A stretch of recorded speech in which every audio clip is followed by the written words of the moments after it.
నాడు కాకతీయ కాలువ మీద మన వరద కాలువ మీద మోటార్లు పెడితే ఏం కోసాది మా శంకరెడ్డి చెప్తా ఉండే ఇంతకుముందు వేల మోటార్లు పెట్టుకుంటే వచ్చి కోసుకపోదురు లారీలకు లారీలు మోటార్లు ఎత్తుకపోదురు ఇదే వరద కాలువ మీద కేసీఆర్ నన్ను రోజులు ఎవడన్నా మాట్లాడిందా మాట్లాడలే చివరికి ఏం చేసింది మీరు మంచిగా వినాలి వీళ్ళు మామూలు పని చేస్తలేరు మన జీవితాలకే బాంబులు పెడుతున్నారు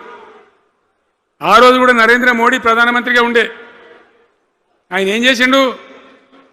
కరెంటు మోటార్లకు మీటర్లు పెట్టాలి నువ్వు పెట్టాలి కేసీఆర్ అని నా మీద ఒత్తిడి నేను చెప్పిన నా పానం పోయినా సరే సచ్చినా సరే నేను మీటర్ పెట్టా అని చెప్పిన పెట్టలే 30,000 రూపాయలు కట్ చేస్తే నీకు అన్నాడు కట్ చేసిండు రాష్ట్ర ప్రభుత్వానికి వచ్చేటువంటి ఆదాయం 30,000 కోట్ల రూపాయలు వదులుకొని కూడా తెలంగాణలో నేను కరెంటు మీటర్ పెట్టనియలే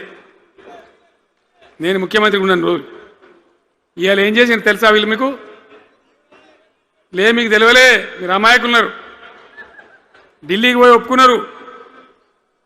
ఒప్పుకొని ఏం చేశారు అయ్యా బాంచని మీటర్లు పెడతాము మాకు ఆ పైసలు ఇయ్యండి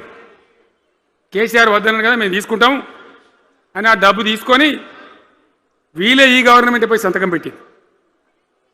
ఇప్పుడు మొదలైతే ఇప్పుడు వస్తాయి మీటర్లు ఎదుర్కొందామా